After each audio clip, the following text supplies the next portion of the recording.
मुफ्ती तारिक मसूद के बयानात के लिए मुफ्ती साहब के ऑफिशियल चैनल मुफ्ती तारिक मसूद स्पीचेस को सब्सक्राइब करें।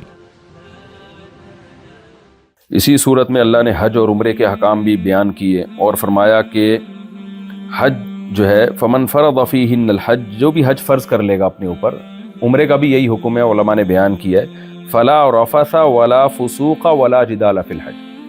तो आप एहराम उम्रे का बांधे या हज का एहराम बांधे, 3 पाबंदियाँ आपके ऊपर एहराम के बाद आ जाएंगी।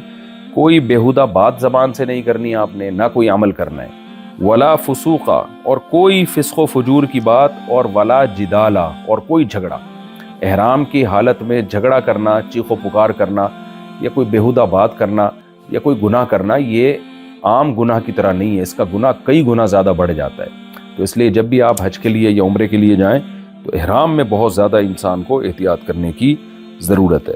और आगे अल्लाह ने यह भी फरमाया हुआ था, ज़व्वदू फ़इन्न ख़ैरज़्ज़ादि तक़वा, कि जब हज या उम्रे के सफ़र पे जाया करो ना तो ज़ादे राह लेके जाया करो।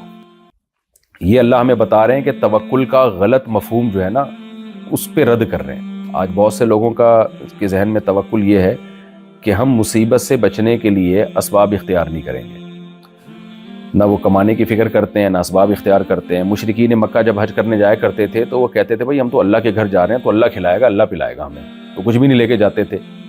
फिर वहाँ जाके जब भूख से बुरा हाल होता तो इधर उधर लोगों से भीख मांग रहे होते थे जाके। तो कॉन्सेप्ट ही गलत था ना।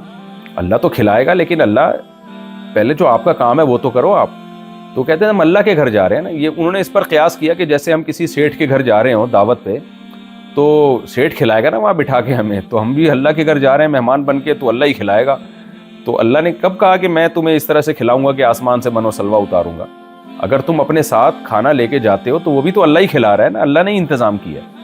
तो इसलिए अल्लाह ने फरमाया कि अपने साथ राशन दाल पानी लेके जाया करो हज के सफ़र पे, ताकि भीख ना मांगना पड़े। क्यों? फ़इन्न ख़ैरज़्ज़ादि तक़वा, सबसे बेहतर ज़ादे राह वो तक़वा है। तो अगर तुम खाली हाथ गए और वहाँ लोगों से भीख मांग के तक़वा ही ख़त्म कर दिया तुमने, क्योंकि भिखारी अल्लाह को पसंद नहीं है, तो तक़वा ही पे सौदेबाजी कर ली, तो जो चीज़ सीखने जा रहे हो वही वहाँ छोड़ के आ जाओगे तुम। तो इसलिए ये बहुत बुरी हरकत है। तो देखें, अल्लाह ताला को ना किसी शख्स का भीख मांगना पसंद नहीं है, हज के सफ़र में भी। तो आप सोचिए किसी कंट्री का भिखारी होना अल्लाह को कहाँ से पसंद होगा। तो इसलिए अपने मुल्क को भी हमें तरक्की देने की कोशिश करनी चाहिए, इकोनॉमिकली उसको मजबूत बनाने की कोशिश करनी चाहिए। और आज दुनिया में जो इकोनॉमिकली कमज़ोर है ना, वो बड़ी ताकतों का ग़ुलाम बन जाता है, उस पर फिर बड़ी ताकतों की पॉलिसियाँ चलती हैं, फिर वो तक़वा ख़त्म। हमारे मुल्क में जो को एजुकेशन सिस्टम है पाकिस्तान में, हम जब भी बात करते हैं हम बड़े तबके से, तो वो कहते हैं भाई ऊपर से का दबाव है, और फिर वो हमारे हुक्मरान जवाब ये देते हैं भाई जिनका खाते हैं हम, तो हमें पॉलिसियाँ भी उन्हीं की चलानी पड़ेंगी, कर्ज़े लेते हैं हम उनसे, तो फिर पॉलिसियाँ भी उन्हीं की। तो वो हमारे सिस्टम को तबाह कर रहे हैं, ख़ानदानी निज़ाम को। हमारे मुल्क में ज़िना को आम किया जा रहा है, बेहयाई को प्रोमोट किया जा रहा है, NGOs ये काम कर रही हैं बहुत सारी।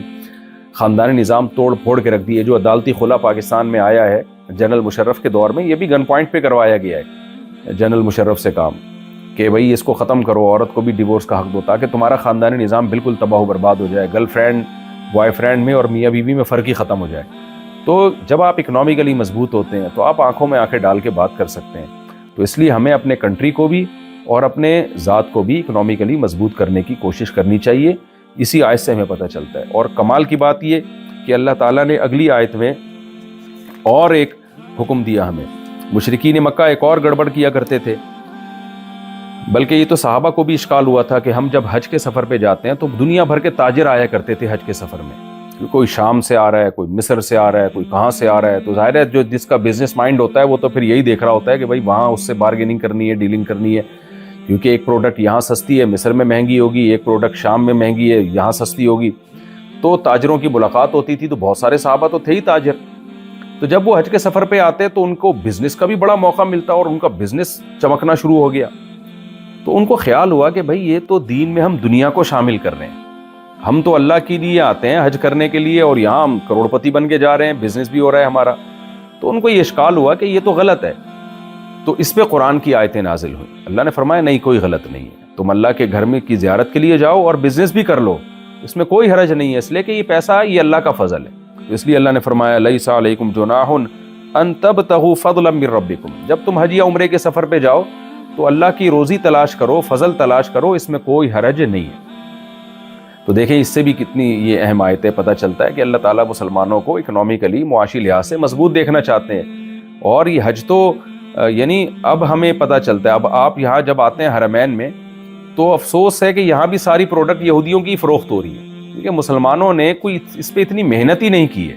یعنی حج اور عمرے سے فائدہ ہونا چاہیے تھا مسلمان تاجروں کو، وہ بھی فائدہ اٹھایا جا رہا ہے، جو ہے وہ یہودی اس سے فائدہ اٹھا رہے ہیں۔ تو اس میں بھی ہم پیچھے رہ گئے۔ ٹھیک ہے، بہت سے مسلمانوں کو بھی الحمدللہ فائدہ ہو رہا ہے، یہاں مسلمانوں کی بھی بڑی بڑی کمپنیاں ہیں جو بہت انہوں نے دولت کمائی، پیسہ کمایا، لیکن یہ تو خالصتاً یہاں تو غیر مسلم کی انٹری ممنوع ہے۔ تو کچھ ہمارے اندر کچھ ایسی کمی ہے جو ہم تجارت میں آگے نہیں بڑھ سکے، اور اللہ نے 1400 سال پہلے یہ حج میں تجارت کا تذکرہ کر دیا۔ اللہ کو معلوم تھا کہ حج جو ہے مسلمانوں کو اکنامیکلی مضبوط کرنے کا ذریعہ بھی بن سکتا ہے۔ تو اس سے بھی پتہ چلتا ہے کہ اللہ کی نظر میں تجارت کی اور اکنامیکلی اپنے آپ کو مضبوط کرنے کی کتنی حیثیت ہے۔ 2-3 آیتوں کا میں انشاءاللہ تفسیر کر کے اب آج کے اس لیکچر کو ختم کرتا ہوں۔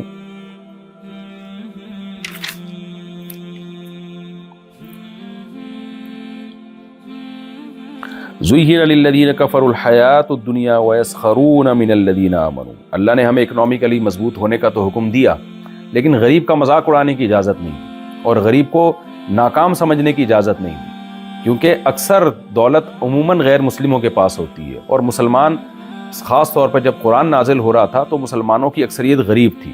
اس پہ اللہ نے فرمایا کہ یہ جو کافر لوگ ہیں ان کو دنیا کی زندگی ان کی نظروں میں محبوب کر دی گئی ہے، وَيَسْخَرُونَ مِنَ الَّذِينَ آمَنُوا، اور یہ جو ایمان والے لوگ ہیں نا، جو غریب ہیں، یہ لوگ ان کا مذاق اڑاتے ہیں۔ تو اللہ نے ان غریبوں کو بھی تسلی دی کہ وَالَّذِينَ اتَّقَوْا فَوْقَهُمْ يَوْمَ الْقِيَامَةِ، کہ قیامت کے دن جو اللہ سے ڈرے گا، تقوی پہ چلے گا، اس کا مقام اونچا ہوگا۔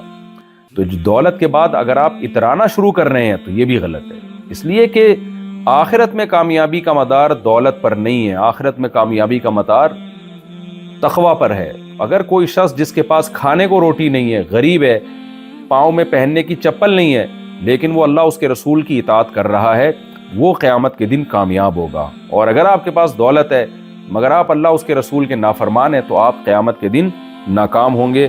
واللہ یرزق من یشاء بغیر حساب۔ اور اگر کوئی امیر آدمی اپنی دولت پہ اتراتا ہے، غریبوں کا مذاق اڑاتا ہے، اس کو اللہ نے بتایا کہ واللہ یرزق من یشاء بغیر حساب، دولت کی تقسیم اللہ کے ہاتھ میں ہے، تمہارے ہاتھ میں نہیں۔ یہ جو اللہ نے تمہیں حج میں تجارت کی اجازت دی، تو اس کا یہ مطلب نہیں ہے کہ جو بھی تجارت کرے گا تو کروڑ پتی بن جائے گا۔ تم محنت کرو، بنے گا وہی جس کو اللہ چاہے گا۔ تو جو چیز اللہ کے ہاتھ میں ہے اس پہ نہ اترانا بنتا ہے اور نہ مذاق اڑانا بنتا ہے۔ تو یہ تو اللہ جس کو چاہتا ہے روزی دے دیتا ہے، تو کافروں کو بھی دے دیتا ہے۔ بڑے بڑے نافرمان دنیا میں آئے، بہت دولت کمائی ہے انہوں نے، تو اس پہ اترانا نہیں ہے۔ تو یہ ہے وہ بیلنس حکم اسلام کا جو اللہ تعالیٰ نے ہمیں قرآن مجید میں جس کا ہمیں حکم دیا ہے۔